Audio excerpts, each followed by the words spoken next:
Welcome to Women Don't Do That, where we empower you with inspiration, knowledge, and skills to redefine your boundaries and unleash your potential. I'm Stephanie Minton, founder and CEO of Beacon North Strategies and your guide. Small town girl turned CEO while navigating career, motherhood, ADHD, and chronic migraines. Our conversations range from interviews with visionary women to solo episodes filled with actionable insights. We are your hub for turning what ifs into let's go. Are you ready to redefine your possible? Let's get started.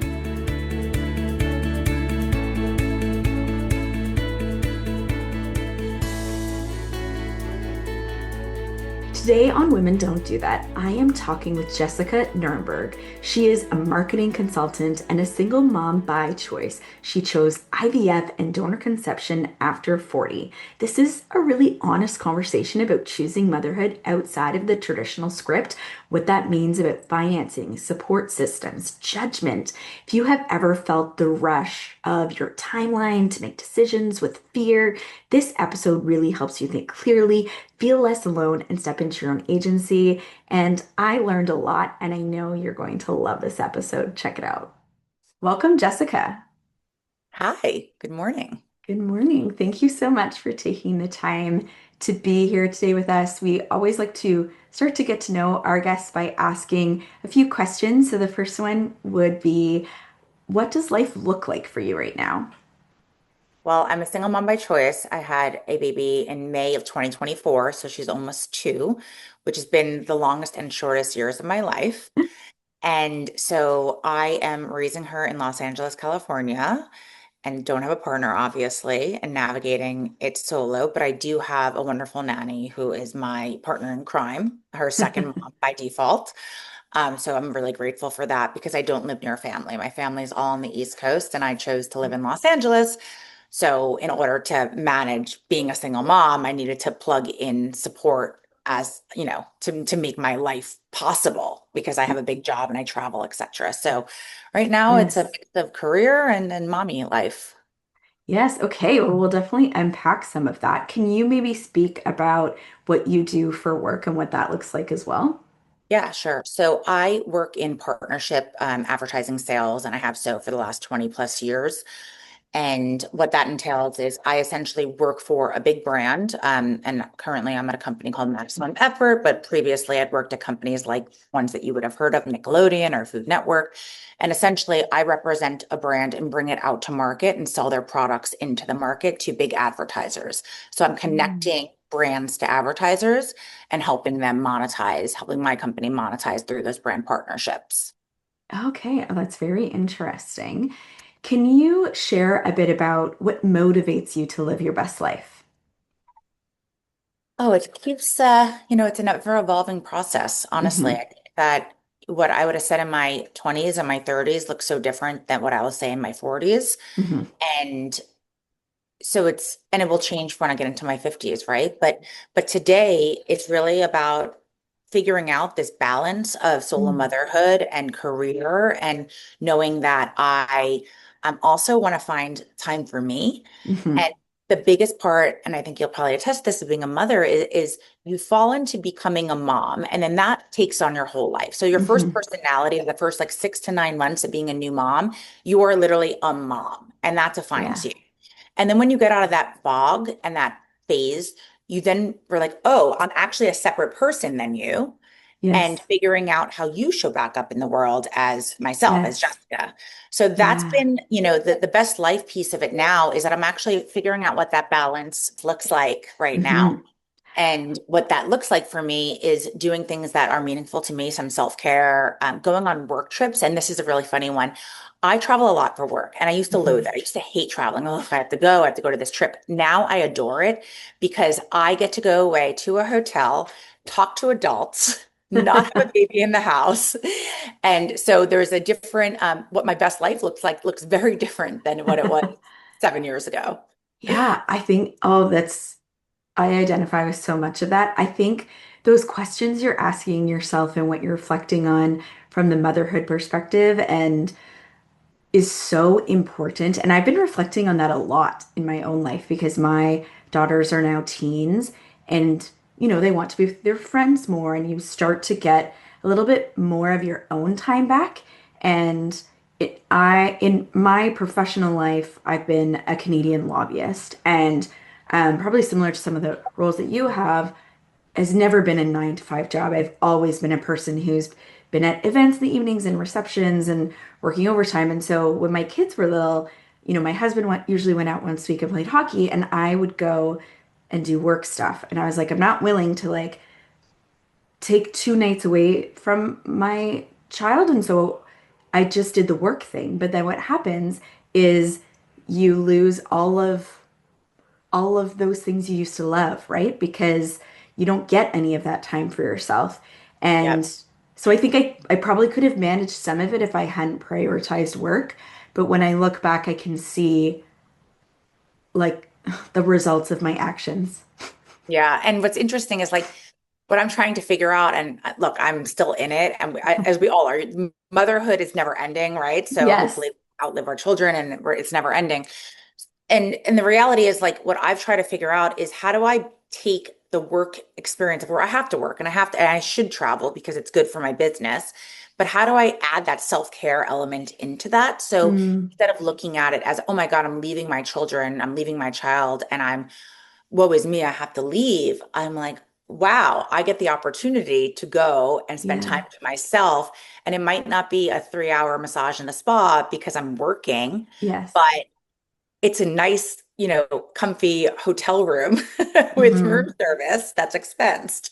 So there's something that I try to find that self-care in the moments, and balancing the work and the motherhood and all of that. Hmm. And it will continue Yeah. to evolve as she gets older. Because right now I can leave without her crying for me, but Yeah. it will change. And I know that. Yes. So I'm really trying to double down on doing this kind of self-care for now, Mm. and it will change and evolve as she grows up. Right. I think, yeah, the aspect that you're talking about in terms of the evolving will serve you so well, Jessica, because it's so true, right? Every stage and step and things change in your career and your child changes and I love how you talk about building in some of that care while you're gone because it does allow you to build it into your life, right? We sometimes hear about people like biking to work, right? So it's like, yes, I'm commuting to work, but I'm getting some of my exercise in, right? And uh, Exactly. right? Sometimes you have Yep. to be creative. Correct. So when we talk about you making this decision to be to have a child on your own, what are some of the decisions that you had to make and some of the things you had to think through as you made that decision?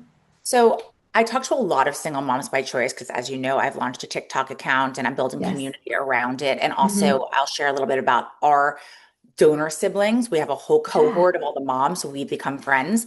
So I built this whole community around this. And what's interesting is in my conversations with others, and then I'm also going to share my perspective, it usually is not I've always wanted to be a single mom by choice. Right. Okay. Yeah. This becomes a result of not meeting the right person, getting older, your biological clock ticking, a little bit of fear mongering because it's true of for Mm, fertility dropping off a cliff, right? So right. essentially it's not that I woke up one day and said, "Ah, I'm independent, I'm a strong woman, I can do this." It was definitely not that.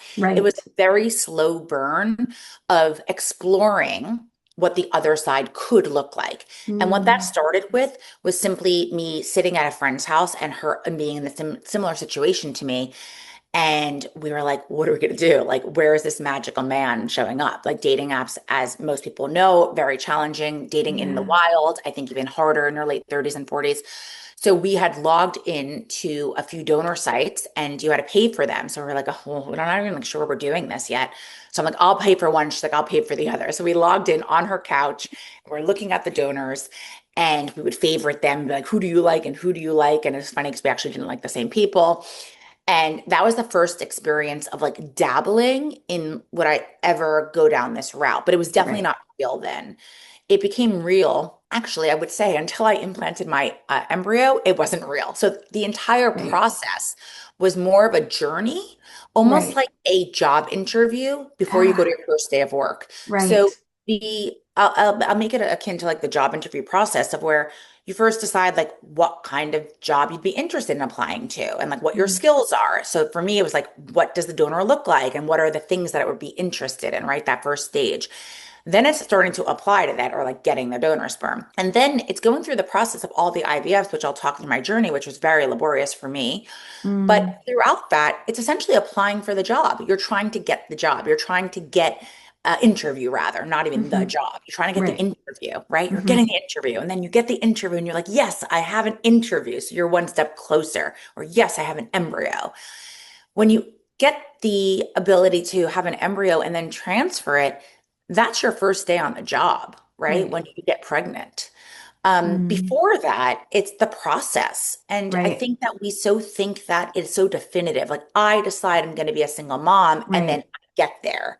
This is a journey just like every other journey in our lives, whether it's dating, whether it's job, building friendships, right? You don't meet somebody one day and say, I'm going to be your best friend. You earn that trust Mm, over time. So right. everything is a journey, including this. Again, till the day that they implanted the embryo and they looked at my, I think it was my 6 week scan, they look at the heartbeat, and I'm by myself in the room, obviously, because I don't have a partner. And she's like, we have a heartbeat. And she's scanning my belly. And I go, oh shit. Yeah. It Okay. was like, okay. And then all my head was like, what am I doing? Where am I living? I have to upgrade where I live. I have to get childcare. Like like the whole thing just flooded. Right. So Right. It makes me reflect a lot. And I think this is actually really important for women to hear too about you don't, regardless of what it is, whether it's a job or pregnancy or whatever, you don't have to have everything figured out when you're making difficult or bold decisions. You just need to know your next right step and to not get overwhelmed by it. that is literally, you just took the words out of my mouth because that is what I preach and what I tell Mm, people. They're like, how did you survive 10 rounds of egg yeah. retrievals? 10. Yeah. And I said, because each time I did something, when I was disappointed with the results, I would mourn for a moment, and we should, because, there's a grief process within it. But if you stay in grief, you lose your life and you lose hope. So Hmm. there would be a moment of accepting that I was sad and that it was hard, or I might cry. And then it was literally back to, what do I need to do next? What is the next Hmm. choice I need to make to keep moving this forward? And I didn't have the answers, and I didn't know that I would definitely get pregnant at the end, right? That's the Hmm. journey of infertility. But you have to believe and you have to have hope and you have to think through rationally. Okay, here's the data I currently have. What do I need to do next? And that next can be getting through 24 hours of a day of Right. just, I need to survive to the end of this day. Yeah. I need to get through the next 2 weeks of my IVF medication and get to my retrieval. It could Hmm. be, I need to look for donor sperm and just select somebody, just damn select somebody. Right. There are so many, just get through that moment or that phase. To your point, when we think about um, moving forward, we're never boiling the ocean, we're moving like pebbles through it. And Yes. it's there's so much that goes on through life. This is not, Hmm. again, this is not, I think that the biggest thing is it's not just infertility, it's a lesson in life Hmm. of just get through each day. Like, what is your to-do list? Like, how do you move Yes. yourself forward? And that you can apply to the infertility journey Yep. and stop living in a state of woe is me or grief Mm. or why does everyone else have what I don't have? Like, the Right. second you start comparison, which they say is the thief of joy, Hmm. right? Hmm. And you Yeah. live in a world of jealousy. You're the one that's grieving. You're the one that's creating your own negative environment. And especially if you're trying to become a single mom and do this on your own, like, you have to believe in yourself. You have to have the hope that this Yes. is your reality. Yes. Yeah, I think, yeah, everything you shared there was so impactful. And I often think, whether it's to myself or giving advice to my friends, that sometimes things happen and they are really terrible and they really suck. And you just need to cry really hard. And it's okay to do that. You don't want to stay there, right? Correct. And so in order to not stay there, sometimes you need to let it out. And then eventually you start to say, okay, now what am I going to do about it? Can you What's the next imagine? thing I have to do? I've never made this analogy to the job interview process, but I'm kind of liking it. I'm going to stick with it. Is, can you imagine you apply to the first job and you don't get it? And Right, then you stick in grief for a year and you cry and you tell your family and friends you're not worthy and you can never get a job. And you start believing your own narrative. And then you're unemployed for a whole year because you don't right. put yourself forward. You don't apply for the next job. And it's the same thing here, right? You can't let that space pass. So, especially with the world of fertility, it is so important. And I want to talk about the age and getting women to think about doing this sooner because Yes. you are on a very condensed timeline to make things happen. And you don't have the time and the luxury of saying, you know what, I'm going to put a pin in it for 6 months. And when I calm down and when I figure it out, I will pick it up again. Unfortunately, we are looking at a cliff that happens for Mm, fertility. And what I'll right. share with folks is that between the ages of 40 and 44, it essentially is a cliff to the bottom, a Mm, stiff, a steep rather roller coaster down to zero. And what I hmm. mean by zero is the ability to have a biological child with your own eggs. Right. So you can carry a baby at any age. If you have eggs or embryos on ice and they're able to make embryos, you can implant them if you're 47, or we saw Hilary Swank, I think at 49, get pregnant with twins. So at any age, your uterus can carry the embryo. But extracting the eggs and the quality of those eggs, that's where the significant decline happens between this 40 and 44. And Right. the biggest thing that I learned in this, and I talked to the other moms in my cohort, I call us, is we all wish we did it sooner. We all wish we Mm, did it sooner, every single one of us. And yeah. the reason is because by the time that we are mature enough to think that we might choose this path, can Right. I do it? Am I emotionally stable? Am I physically? Am I financially stable? When you finally get to that place of, oh, I choose this, you're also probably close to the age of where your fertility is tanking. So Yes. those two things don't work hand in hand. And my biggest advice for anybody listening is if there's a world in which if you're in your early 30s and you're single and you're fearful and you want to become a mom, and that's the most important factor in all of this, which I knew that I did in my early 30s. I didn't Right. know that I would ever do this on my own. I just thought I was going to freeze my eggs for a future partner. But if you are single in your early 30s and you want to be a mom, I would look at freezing eggs and freezing embryo with donor sperm. And I want to break Mm, that down because eggs don't mean a viable embryo. Eggs are an insurance policy of it potentially converting into a viable embryo. But until you mm, fertilize it, you don't know the quality of that egg. You can't right. test an egg because it's a single cell.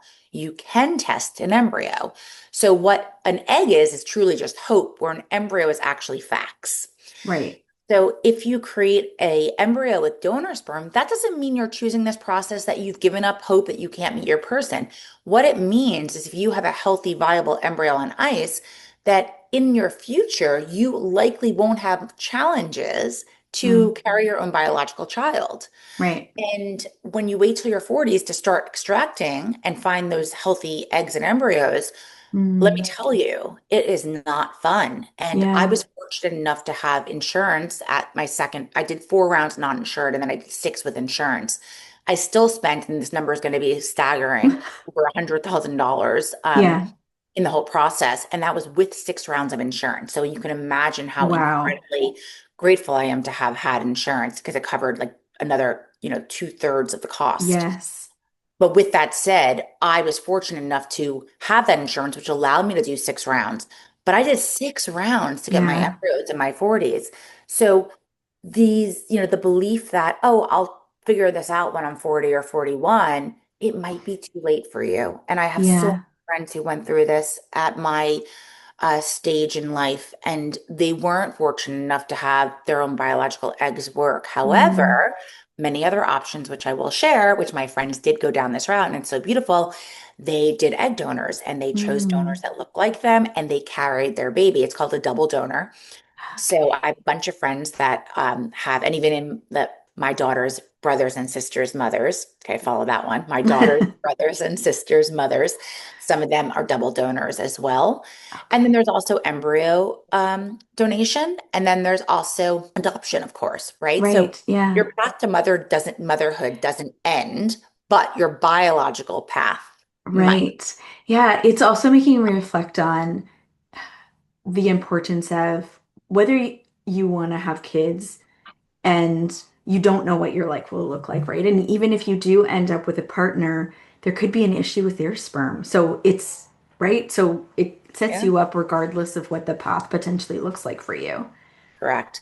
And there are so many stories that I have across my friend group and my donor group of everyone's story is so different, right? You'll Yeah. talk to me and my story is one way, and then you'll talk to somebody else, and there's a completely different path to your point with maybe sperm not working or with, their eggs not working and doing a donor egg. So there's just so many different paths. And for me, people would say to me, would you ever consider donor eggs? And my answer was, to our earlier conversation of 1 foot forward, I was like, when I get to that part in the decision tree, I'll make that decision. But Right. I don't need to make that decision today because that's not currently where I'm at.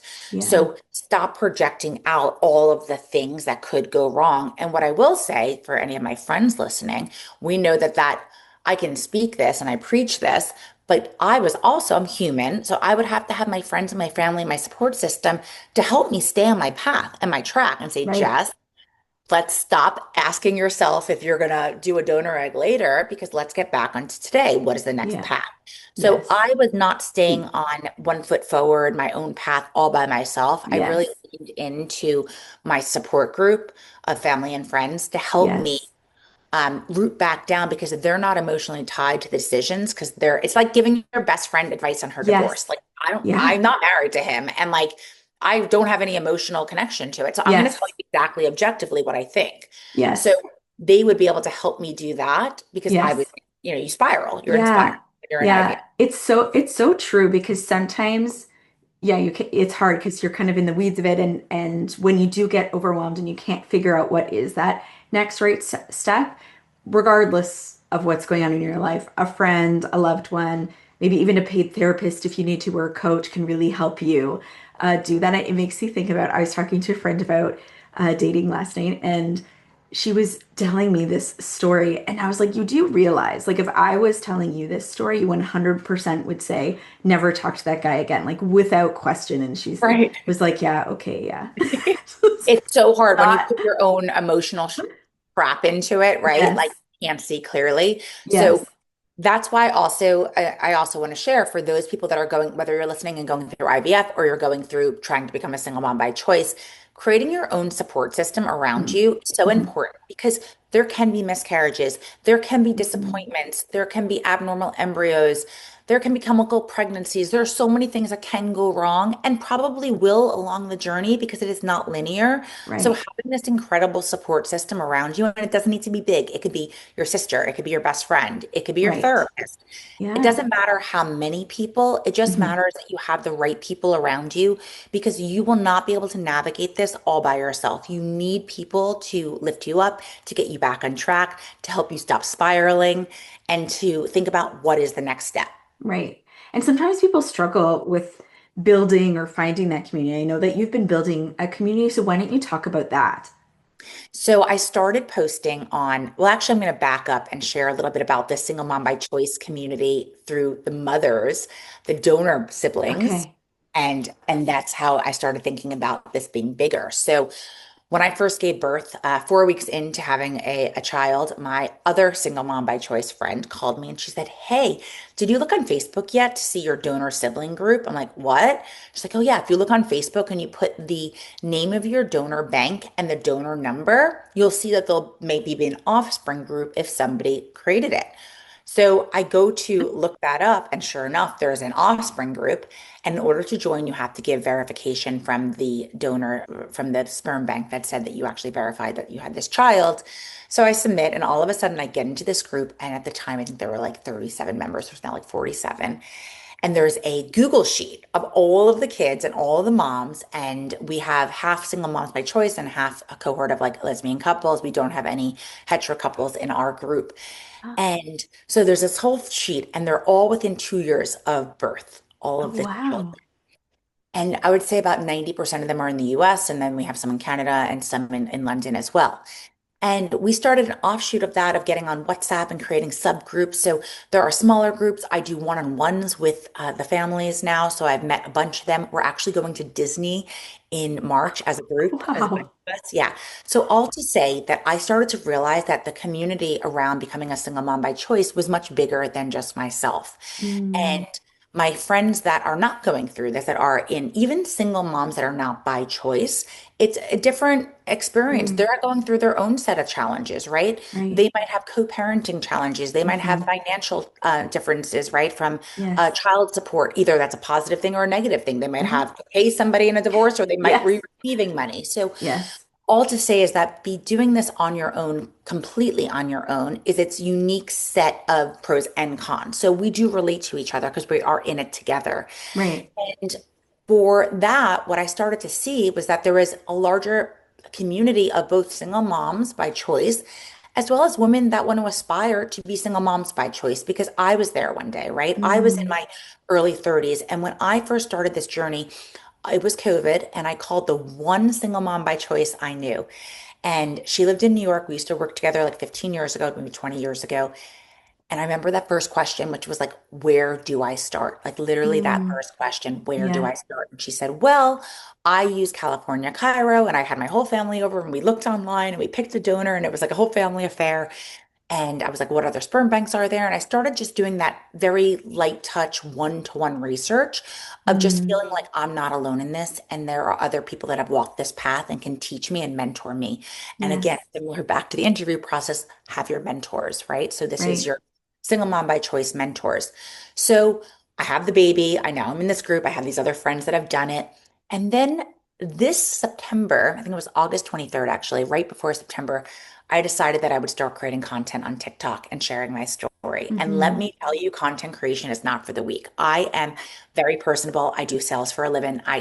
I talk to strangers literally, and I'm paid to talk to strangers and go to Yes. conferences and introduce myself. Talking to a screen Uh, that's your face is a real humbling experience, just oh, to say. yes. So Yes. it took a bit of time to get comfortable with it, Yeah. but I really wanted to share my story to a wider audience and empower women to know that they can see themselves in me. That Mm, whether they choose this path or they end up here in 7 years or 10 years time or tomorrow, that there are other women like them. And hmm. so I started creating this content, and my page essentially is a mix of emotional content of just sharing that I see you if you're in your 20s, your 30s, your 40s, and most of my audience is between 30 and 40 per TikTok's insights reports.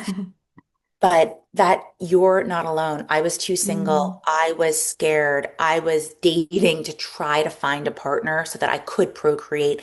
I was petrified that my fertility years were passing. I so longed to be a mom. mm, And I had all the fears that I still am living in, and day by day, just taking it one step at a time of like, how in the world am I going to afford this? How in the world am I going mm. to do this alone? How am I going to make all the decisions for everything, for the household, right? Like Yes. it's all going Yes. to be on me. And so every fear that I had, I realized that you probably do too if you're listening. And I Mm, wanted to create a space that would allow for this community to build and rally around the ability to become a single mom. So I launched the content channel. And the other piece of the content, I was saying I do one piece of that ICU inspirational. And then the other is kind of much more down the funnel, and you might not need it until a later point in time. So I answer questions such as, mm, what do you do for a living to afford this? To how did you find your nanny? To what do you hmm. do for childcare if your kid is sick or your nanny is sick? To Yes. where do you start shopping for donor sperm? Or I'm considering this process. What is the first step?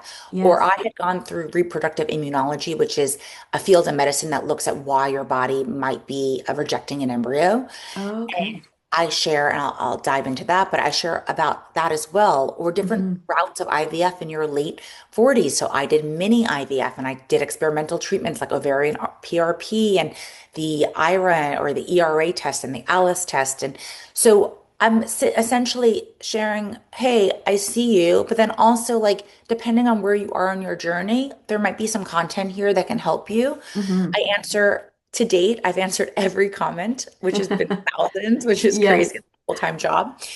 And I also get incredible DMs from people, and I join Oh, their I'm journey. sure. It's so Yeah. inspiring. And so I know I'm bringing life to this world, and Oh, yeah. it's It's chill. so important, Jessica. I mean, that's certainly how I found you and your story, right? And then by being in the podcast, more women will find out about it and your journey. And I have to say, even watching some of your content, I was like, huh, I never thought about that before. right? Like just different Yeah. ways of seeing the world and I didn't seeing either. That's the thing. families, right? I Like, didn't either until this became yes, my life. That's the thing right. is like, I didn't either. I never dreamed in my wildest dreams that I would be going to Disneyland with a group of women that live across the US that bought donor sperm online, like me. And then Yes, we have actual children on this earth that are siblings, and we're going to bring them to see Mickey and Minnie. Like, yeah, what? yes, yeah. But Tell that's your my younger self reality. that, right? Yeah. And I think that, again, stop thinking about all the things and just go back to what you want. And for me, I wanted to be a mom. I wanted to choose motherhood. And Hmm. I also talk about, as you probably saw on my TikTok, like it wasn't linear. I considered, should I use a sperm donor or should I use a known friend? And I did have male friends who offered me to go down this path with me. But it also, in my situation, that came with a whole host of other considerations from co-parenting, sharing Mm, custody, holidays. Where would my child spend Thanksgiving or Christmas or yeah. Easter or Hanukkah for me? Where would they go to school? Would this other partner have an input? Now it also came with pros. I would have some of my own time back. I Yeah. would also have somebody else to bounce things off of. I would have more family to love the child. I would have Hmm. financial support, right? So there was a lot of things that were like, oh, this is really interesting. But when it came down to it, I wanted to be a mom. I didn't want to be a co-parent. Mm, And I didn't want to have a divorce, as I talk about, before I got married. I don't want to think right, about negotiating about my child right, before and I would never even marry this person, but that's what co-parenting contracting is. right. So I chose that I would choose at the time what seemed to be the harder path, which was I've got this alone because I was Mm, alone. right, And now I look back and I say, thank goodness I chose this path. right. I also believe that whatever path you choose, we make meaning of what today is. This is the way that Mm, humans evolve. It's the way that we survive. So we take our past, we take our experiences, and we make meaning that they're okay. So had I gone the other path, I probably would have been on a podcast being like, co-parenting is the best thing ever. right, right. It comes with Yes, its pros and it comes with its cons. But the reality is, since that's not my path and I'm sitting in my truth, which is I had a child on my own, I now believe that this is the best opportunity and situation that I could have ever dreamed of. right. Yeah. And it comes back to what you talked about earlier. So like choosing your own and some of your friends and other people chose different paths within that path as well.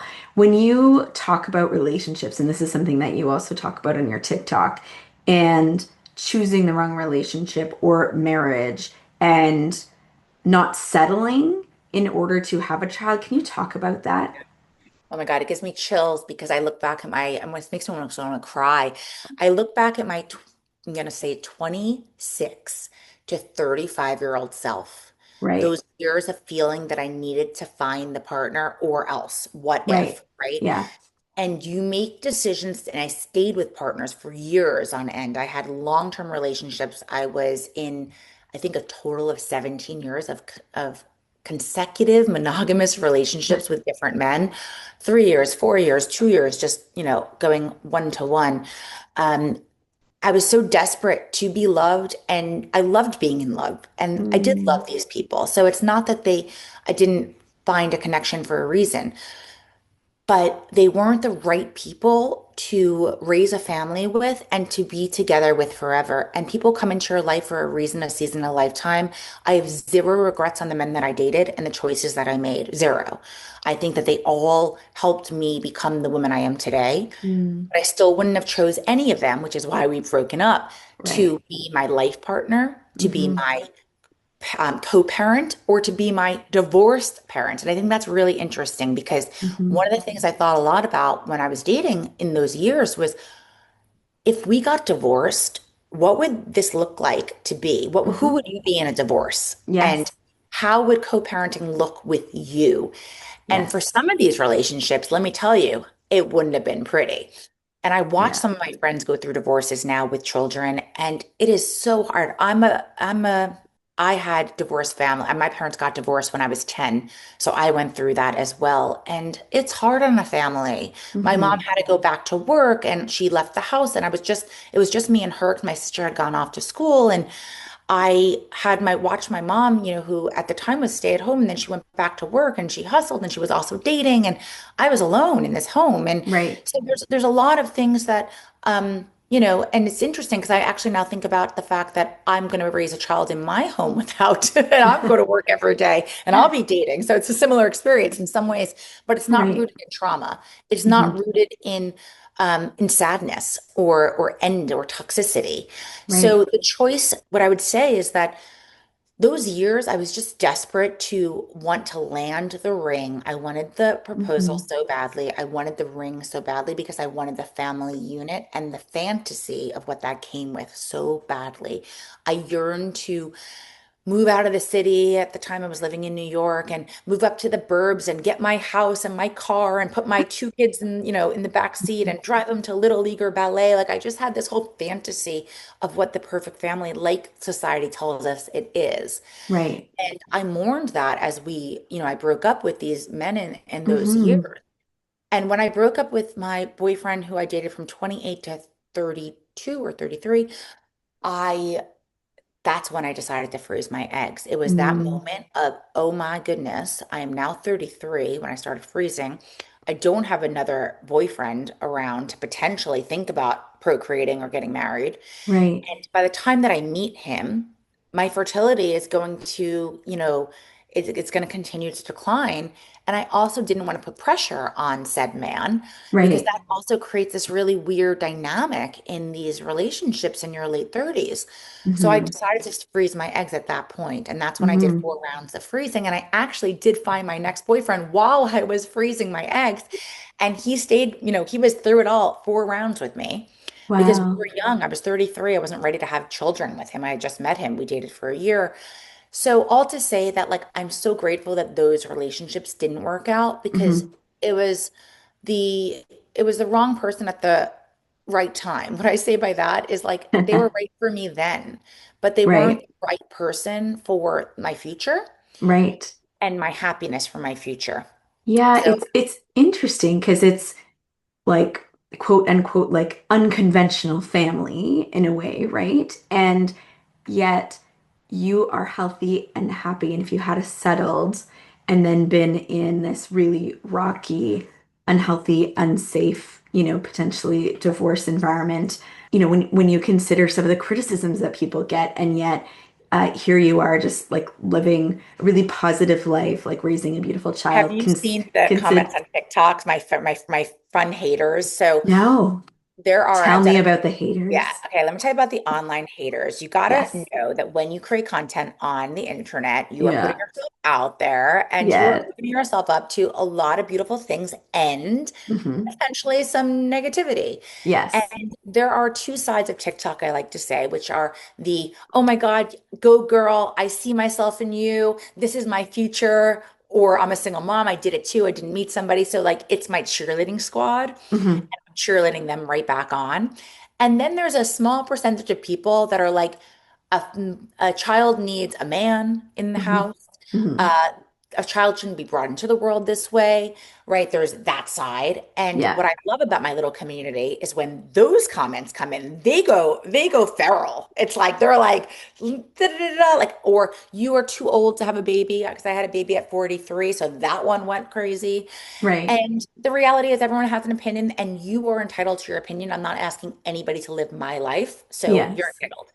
I create a boundary. At first, I was like very offended by these internet opinions, and now I have a complete boundary to it. I suppose, I mean, I have 12,000 followers, let's be real, but it's like a celebrity in Yes. the sense that you have to, I would assume that if you are an actor or a celebrity or in the public eye, you have to learn how to desensitize yourself to other Oh, people's yeah. opinions.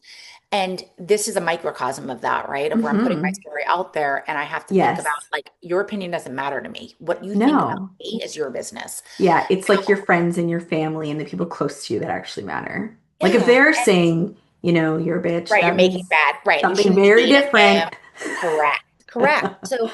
So don't listen to all of the people. Listen to the people that know you best and care about your Hmm. well-being, right? Yeah. So in the case of this TikTok community and people saying these negative things, there are things such as like 44 is too, or 43 is too old to be a mom. And my rebuttal to that is like, I am in the best financial situation I've ever been in because I've had 20 plus years of earning and Hmm. saving. So I have the ability to give my child a beautiful home and send her to school and give her things that I couldn't have done 13 years ago. I just couldn't. I couldn't Right. afford it. I was Yes. hardly like making ends meet. And so the ability to have a child later in life and I that financial piece is so important because Yes. people want to know how do you do it? And I'm like, because I was a late in life mom. So I had so many years and I as a person, independent of becoming a single mom by choice, I happen in some ways to be a little bit too frugal. But I've always lived underneath my means. And it's not when I earned more, I spent more. I just always kept my lifestyle consistent. And Hmm. therefore, I was able to save a lot of money and put that into the market and let that compound. And we've had a great couple of years in the market. And therefore, and also I've been putting into my 401k since I was 21 years old, right as soon as I graduated. So max out your 401k girls because that is your retirement and your future. So I always figured out how to put money in my 401k and then live with whatever was left. And like that also Yes. meant giving up a lot. So I had to say no to a lot of things, a lot of holidays, a lot of dinners with friends. Like there was a lot of sacrifices that I made in Hmm. order to save. But looking back on that, it gave me this ability to have the financial freedom that I have today to have Yes. a child on my own. And Hmm. I did that myself. And I'm so proud of myself for Hmm. that. So these I, haters can have their opinion and, yes. they could Yeah. move on. Yeah. Yeah, they have no concept of reality.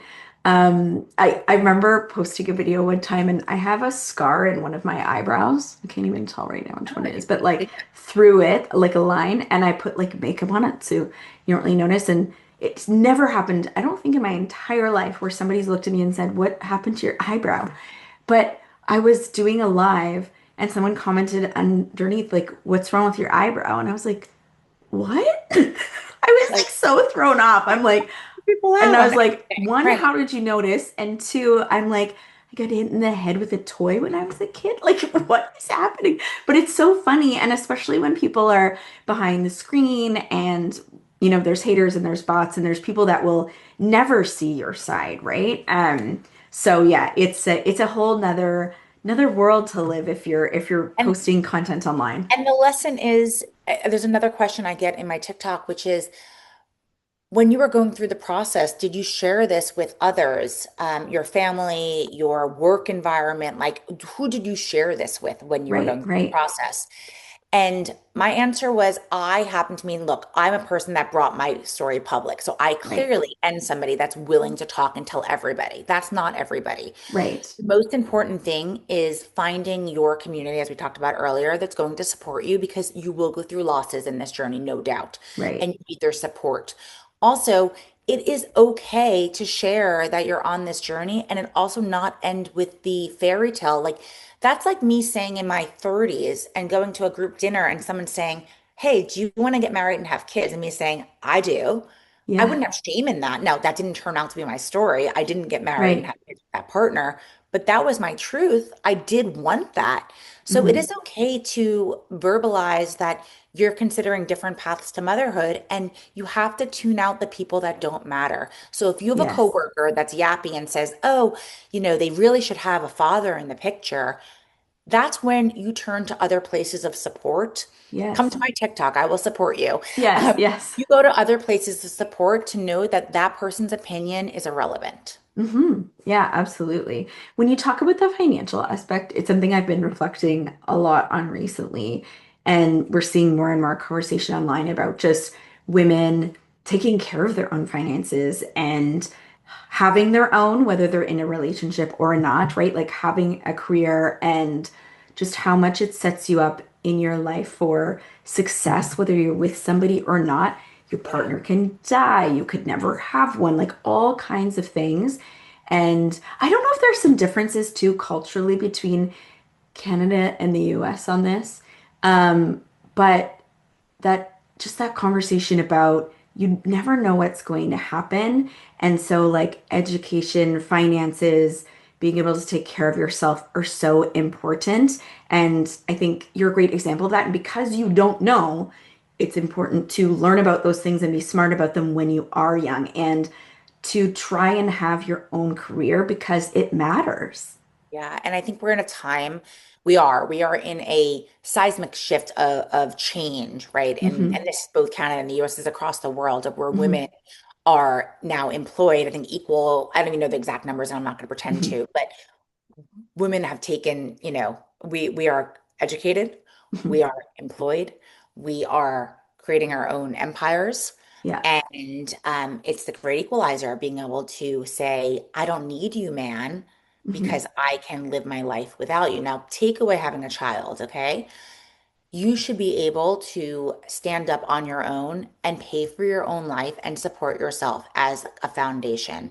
Hmm. You should never have to rely on another person or a man because even your family, or you should find this in yourself because you have it, right? And there Hmm. are, so when I hear things in my TikTok of like, oh, I can't afford that, I don't make enough, I understand that it might not be an opportunity for you to raise a child on your own because it is very expensive, and I will talk about that. Hmm. And but to be able to stand up on your own for yourself and not rely on a man to take care of you Hmm. is such an important lesson that I will be teaching my Yes. child from day one. Oh, yeah, absolutely. And like it's something really been reflecting on. I grew up in a faith community, and so I know a lot of people that stay at home, and I understand why people do it, especially from like a faith perspective. But as I'm getting older and I'm in my 40s and I'm watching things happen and I'm watching relationships fall apart, etc., I just think it's so difficult because I know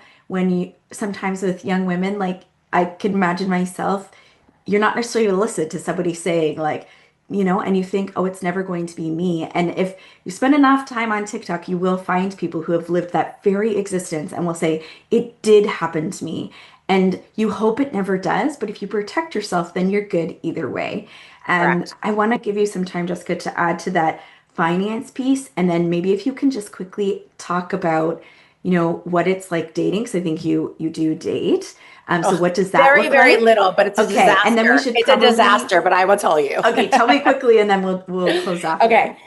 The dating, I joke because I'm like, the reason I had a baby on my own is because dating is disastrous. Okay. So let's just be real with what it is. Like, it's not that I chose to like want to be a mom alone. It's Right. because I wasn't able in the dating pool in today's current society to find somebody who Yes. qualified for me.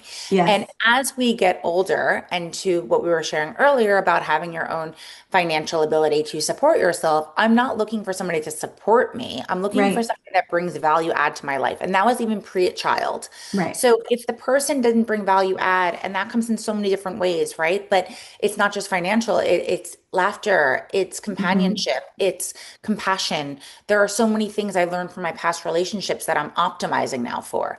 And Right. maybe I'm looking for a unicorn, that's why I'm single. But the dating pool is really hard between 35, I'm going to say 35 plus, because as we know, people are going to, they're off and they're married and they're starting their families. And it's whether they're not going to stay all married. We know that 50% of them are going to get Right. divorced. Yes. Yes.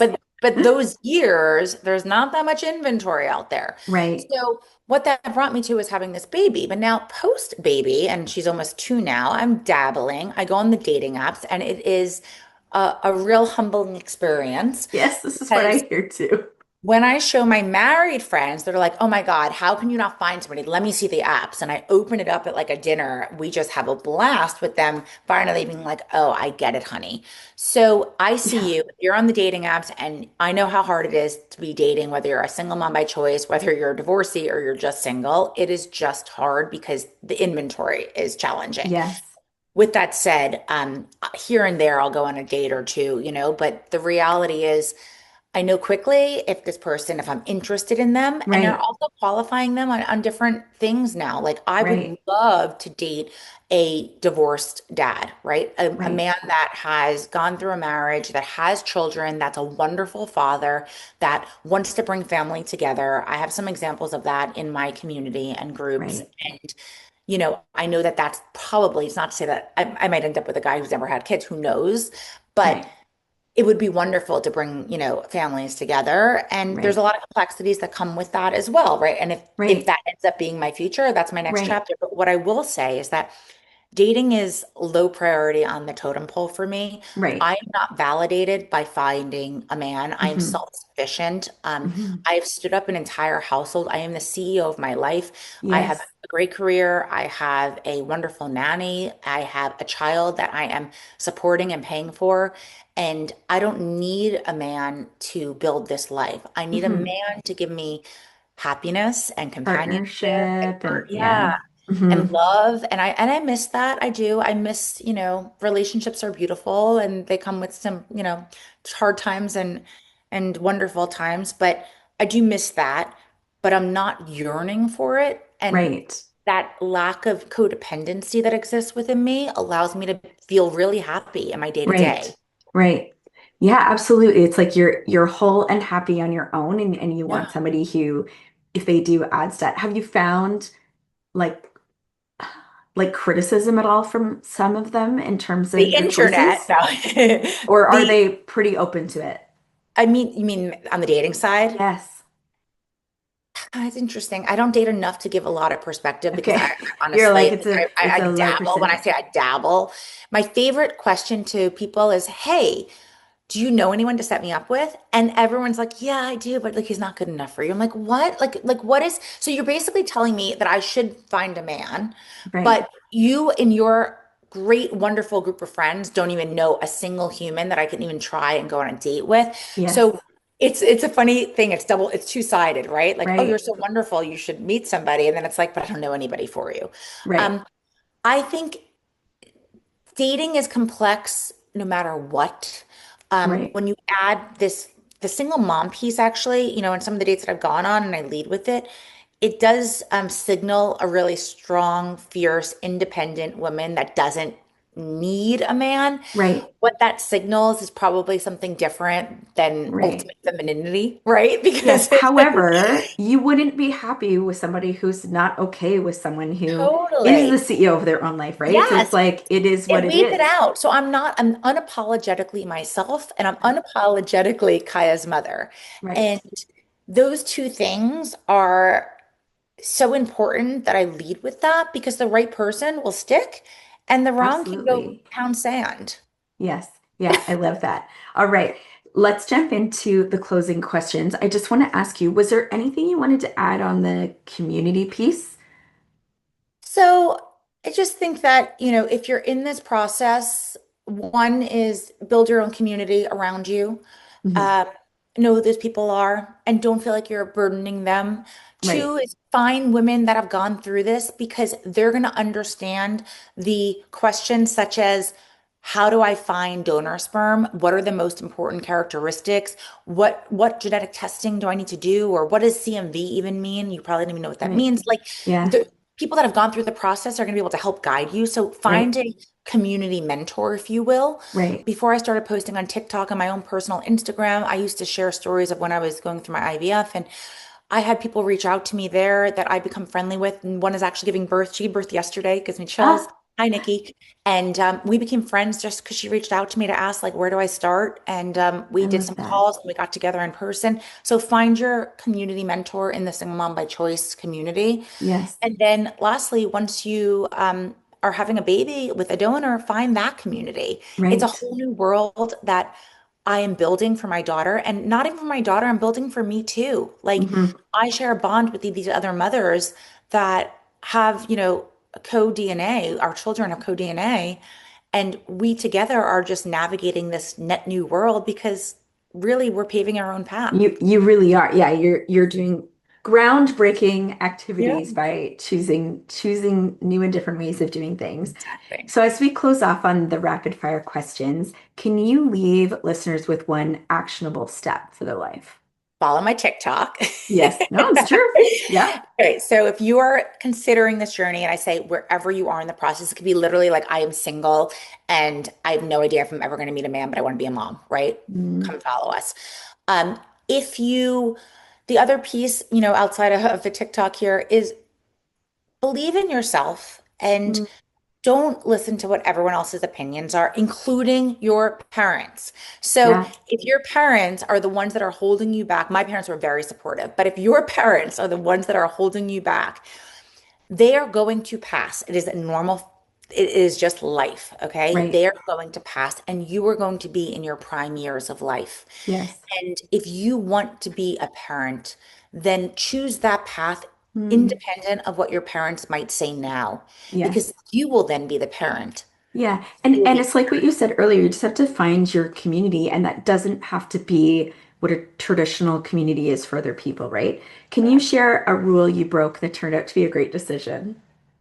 Having a baby on my own, Hmm. Yes. literally breaking the rules. Now it's my norm. It doesn't feel disruptive. It doesn't feel out of the norm. Right. But it sure did when I purchased the donor sperm and added to cart online. That sure Right. didn't feel normal. Yes, yes. Can you name a woman who continually inspires you? Hmm, I have so many, but I'm going to go on a whim here and say myself. And Mm. I don't think I give myself enough credit for when I have these conversations, right? When people like you reach out to me, Yeah. and I'm like, wait, me? You want to talk to me? Like little old me? Right. And I get another follower on TikTok. I'm like, wait, somebody's following me. Like, Yes. it's like, and so when I look at the inspiration that I'm helping when I look at how I'm inspiring other women to know that they can see Hmm. themselves in me, that inspires me. I don't Hmm. look at myself every day and be like, oh my God, I have like 100% confidence, like I'm the best by any Yes, means. it's like their belief In and me. Yeah. yes, And yes. like this Nikki who gave birth yesterday, her finding me on Instagram and then like me going through her entire journey with her of like helping her find donor sperm, going through IVF, like the whole thing, and now giving birth, and she's a single mom, she lives in Florida, like that is real impact, right? Right, Like that to me is, so when I say I'm inspiring, it's only because I'm inspiring others. right. Yeah, very. I love that. What is one book that has significantly impacted your wisdom and perspective? Okay, so in the case of IVF, it actually is called Is Your Baby Body Friendly by Mm. Dr. Alan Beer. And I want to Hmm. touch on that real quickly. It's a book around reproductive immunology. This is for Oh, women that are having trouble conceiving or holding a pregnancy to term. I ended up using reproductive immunology before implanting my first embryo because I had so few embryos and I was very late, I was in my 40s. So I ended up hiring an immunologist, and I had a lot of issues, I did another podcast with somebody else all about that. But essentially, I was on a cocktail of medications throughout my entire pregnancy, mhm. including blood plasma infusions every couple of weeks, which are super costly in order Oh, to hold my pregnancy. So, this book, if you are having any challenges with infertility, and you can be a hetero couple, or you can be doing this as a single mom by choice, like I'm talking just women to women. If you are hmm. having any challenges with IVF, I really implore you to buy this book and start looking into reproductive immunology because it saved me and it gave me my unicorn baby. Hmm. Wow. Well, thank you so much for sharing that and for sharing your story. And I know for you, it feels like you're just sharing your life, but it really is trailblazing and Thank you. empowering for so many women and opening up the eyes of younger and older women in terms of what's possible for them. So thank you very much. Thanks for being here and sharing Thank with you so us. much for having me. Thanks for joining us on Women Don't Do That. Don't forget to subscribe and leave a rating or review. Connect with us on Instagram at Women Don't Do That and visit our website www.womendon'tdothat.com for more details. Join our Patreon to support our work. Find all of the links in the show notes. Remember, you have the power to transform your what ifs into let's go. Together, let's redefine your possible. Until next time. The opinions expressed by guests are their own and do not necessarily reflect the views of Women Don't Do That, Stephanie Mitten, or affiliated brands.